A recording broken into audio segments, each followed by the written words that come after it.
Welcome back. This is Answer Me This, part of the Fatherhood in Focus podcast. I'm Aidan, dad, host and founder of the Modern Fatherhood Club. Every week I'm going to ask you one uncomfortable question, not to shame you, but to sharpen you, because it's about legacy, impact, and the man your kids actually see when you walk into the room. The world is happy for you just to cope. We're here to help you choose how you show up, how you lead, and how you love. Before we dive in, if you haven't already, subscribe to the podcast. Hit subscribe on YouTube and grab the free fatherhood resources at themodernfatherhoodclub.com. They're built to support you from those early messy days right through to the years when they're shouting at you from across the room. All right, take a breath. This week's question is gonna test you. Let's get into it. This week we're talking about stopping the world outside, setting the tone in your home. Most men protect their home physically, locks, cameras, alarms, but how many of us protect it emotionally? The question I have for you this week: how is the world outside impacting your tone at home? Because if you want a calm home, you have to fight the chaos before it gets through the door. Tell me honestly, no filter and no polish. How do you keep the tone steady in your home when you're under pressure? Who or what throws that tone off most often? And what are you doing intentionally to correct it? Our role is to control the temperature, not just on that thermostat, but in every interaction. As we're rolling toward the end of 25 and fast approaching Christmas and 2026, what do you need to leave at the door? What more can you do to disconnect and invest in the time spent with them? Right now, I can't lie. Life is busy, but the weekends, they feel busier. There's so much to do, so much to manage, that I think it's impacted our environment. We've let the world outside, the never-ending to-do list, the constant up and down of the house renovation, stop us from taking time out to enjoy one another's company. For the first time in a long time, life feels rushed. Weekends are disappearing. Time is slipping by. Before we moved, we loved the home we'd built. We'd been through some tough times, but what we had, it was home. A home we loved, a home we created life in, a home that was filled with love and warmth. Since the move in March, we've not allowed ourselves to settle. I don't think we'd appreciated the upheaval or the size of the project. That project was just to get us to a point where this feels like home again. Now we're closing in on the end of that journey, but it's taken a long time. The boys are finally settled. The atmosphere is returning to normal, but most importantly, I feel like we're getting the time back. Time to be a family, time to listen, time to pause, and time to reframe. Now, I know Christmas is a stressful time for any family, but it does create something. Time to reflect, time to enjoy each other, time to just be. You see, this year, well, it was a year of fresh starts, a year of new opportunities. But with that comes stress, strain and pressure. It can create obstacles to you as a family. If I look back, and even when I look at today, there are times when I'm failing to manage the impacts of the world outside. But I understand how to reset. I recognise when things are getting too much, and I have the outlet that's necessary to see me through. I know all this is because I burned out. I spiraled out of control and I lost sight of the things that mattered. The question is, can you zero in on what's impacting you and the way that you show up for them? What is it? Work stress, outside noise, people who have opinions but add no value? Look, I think we have a choice, one that gives us freedom and renewed perspective. But we need to choose carefully and we need to assess the benefit of that choice. Your choice dictates what you bring through the door and how you show up. You see, the work has to be intentional. You have to be clear on the role that you want to play, and you have to be clear on what is influencing you in that role. In the last 18 months, we've seen seismic changes in our world. the challenges with Henry, a change in jobs for Terry, and the house move. The further you travel, the harder you push, the closer you get to burnout. But burnout in 2020, I felt different. It was isolation, anger, frustration, hopelessness. Burnout today, that's something we feel as a family. The upheaval creates distance. If you choose to lean into burnout, then you spiral together. You might create the darkness, but they'll wrestle with it. They'll feel it. They'll lose sight of their value within it. If you allow it, it will suck the joy out of everything and destroy everything you've built. So your job is simply to manage the distraction. Challenge yourself to manage the influences that show up and disrupt who you are and who they need you to be. Because if you don't, then you're tarnishing your legacy. This is what they fail to teach you, fail to help you manage. When the pressure gets too much or you're balancing too much, where do you go?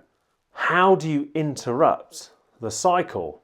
This episode has a link to our burnout guide, and I've included our 30-day reset workbook too. Because if the tone outside the home is draining you of your energy and changing the way that you see the world, then you need to put a stop to it. My friend, you're not just managing schedules or money, you're managing spirit.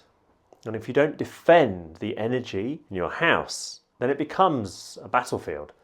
Little arguments turn into deep fatigue. Bad days at work start to rewrite the culture of the home. And you realise that you're no longer leading, you're leaking. I talked about leadership to a group of dads last week. I started out talking about my story, my influence in the home, and the pressure that I felt at the time to do it all. But what I wanted them to take away was this simple message. We are the leaders in our homes. We dictate the pace, energy, and progress. Our emotional tone, how we encourage, and how we discipline, well, they're the foundations of their future. What they need most, though, is a leader who recognises his strengths, understands his limitations, and is prepared to do the work. Leaders raise the people around them up. They create platforms for progress. They teach their best lessons, share their experiences. They are aware of the strengths of the person sitting opposite them. Importantly, they have vision. They have a goal. They have something that creates a spark in others. We are at times so distracted that we're not following through. We're so busy that it's easier to hold people we love at arm's length. It's easier to ignore what they really need and give them something that will distract them. That's why you need to make a shift. Fucking lead. Show up. Fight for what you believe in. Stop being passive. Show your kids what matters, what's important, what you value, what you believe in. Let them into your world. It's not all sunshine and rainbows, but let them know that you're doing everything in your power to give them something spectacular, something that's better than what you had. The way you set the tone sets them up for success. That success isn't yours to define, and it's not for society to define either. Your role is to let them find who they are, what they value, and what they stand for. It's to give them the power and permission to pursue something they believe in. It's to trust them to make the right decisions. It's to give them the facts as they are. It's to educate them on good and bad people. It's to help them recognise that the only obstacle to their success is them and who they let influence them. But if you're distracted, overwhelmed, lost, living in fear, leaning on the experience that limited your progress, or just letting the outside world overshadow how you show up in the moment, then who do they value? What do they believe? And who will they become? When Terry wasn't happy at work, you could see it, and we all felt it. But more importantly, she wasn't her true self. She was distant, distracted, tired. When I was lost, angry and frustrated, I was a shadow of the man that they needed. But worse, I cast a long, dark shadow that damaged my bond with our boys and with Terry. In 2025, we made a number of shifts, and whilst we've managed through the chaos and at times failed to show up as they need us to, we are focused now on physically and emotionally being present, changing the tone and interrupting the chaos that's all around. What I've noticed is that the tone in the home has shifted. The boys are more resilient. They've taken it all in their stride. They're not yet comfortable in the house, but you can see they're beginning to settle and they're starting to refer to it as home. But more importantly, I've seen a massive jump in maturity from both boys. Yes, mornings are a struggle, but they get what they need to get done and we head off to school. They manage our busy schedule. However, what I've seen change is the house is filled with laughter, noise, more chaos. They're playing, laughing, and beginning to grow into their surroundings. The vibe is changing. The time we're chasing is slowly coming back to us. And we've seen what we'd been missing. See, peace is something you build. Calmness in the chaos is something you choose.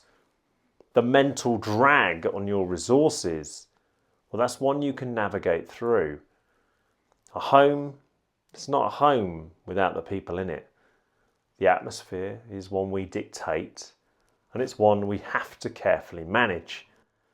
And as a man, your peace, emotional connection, and confidence with the choices you make when no one's watching, well, that's leadership.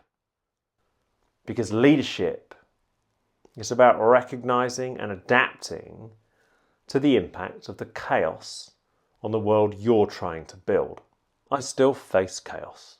My day job is frustrating. My business isn't there yet. I fail every single day at something. I carry that. I have openings. I have little successes along the way.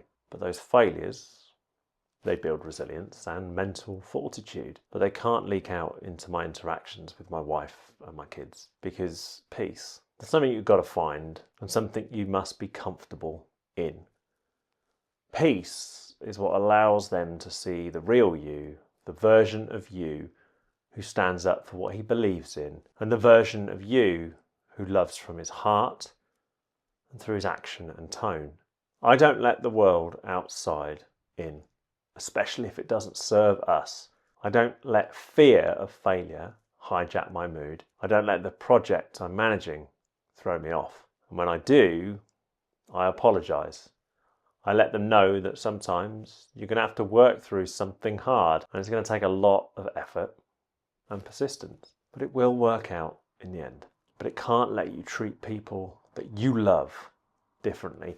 It cannot damage the respect you have for yourself and for those that you love the most. So when I walk through the door, I reset so they get the man they need, not the one the world tried to break. So do me a favour, pause the episode and answer the question, how is the world impacting your tone at home?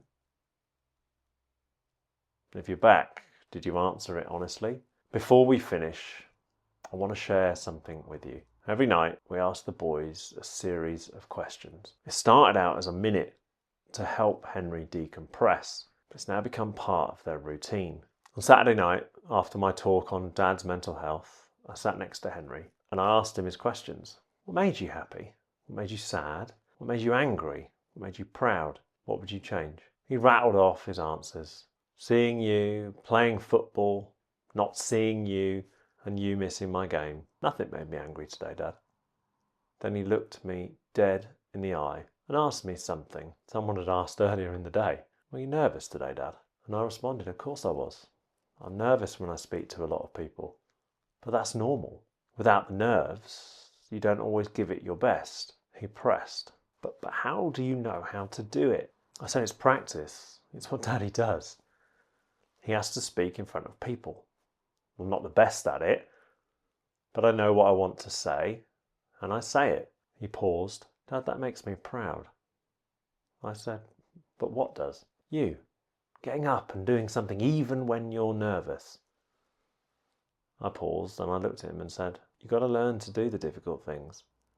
You've got to learn to face up to things that make you nervous.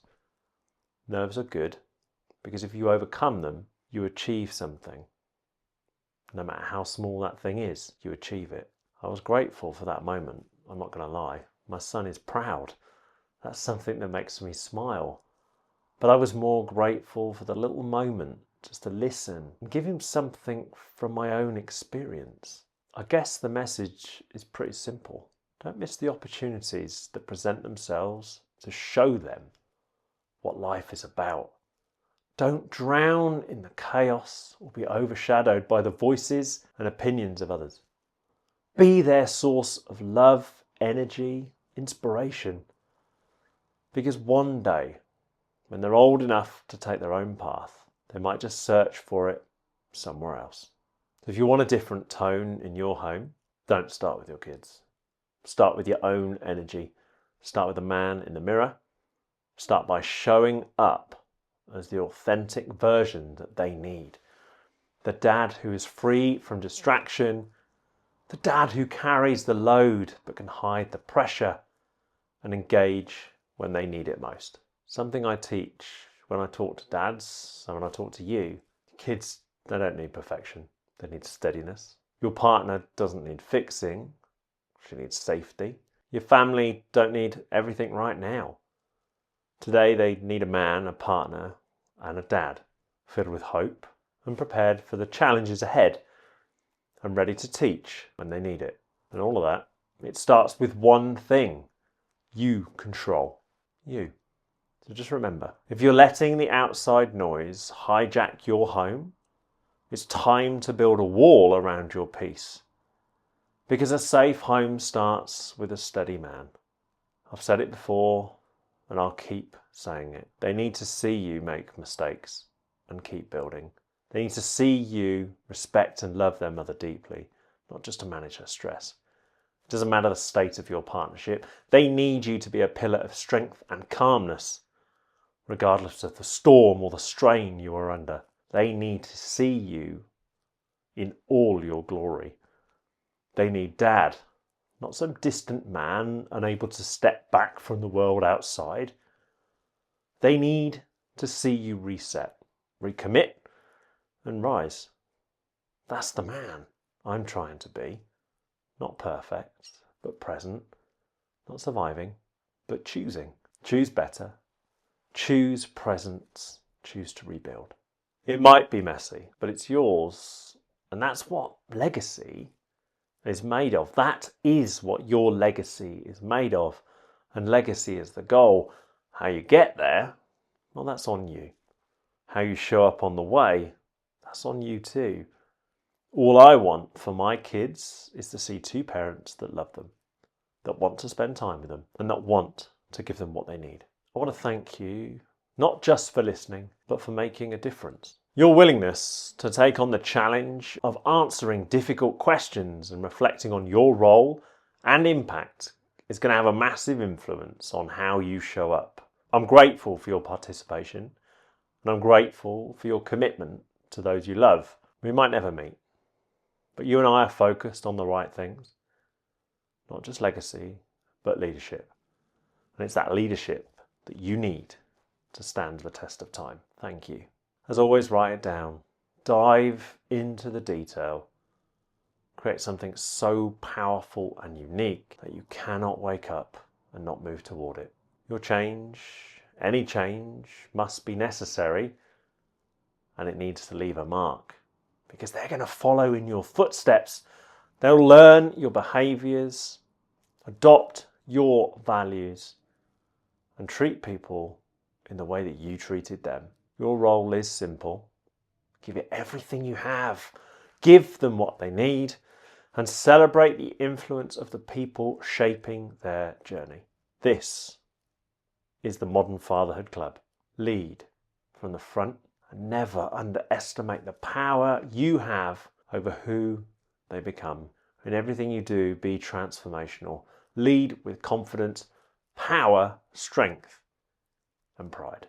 This has been Aidan. This is Answer Me This, part of the Fatherhood in Focus podcast. Thank you so much for listening.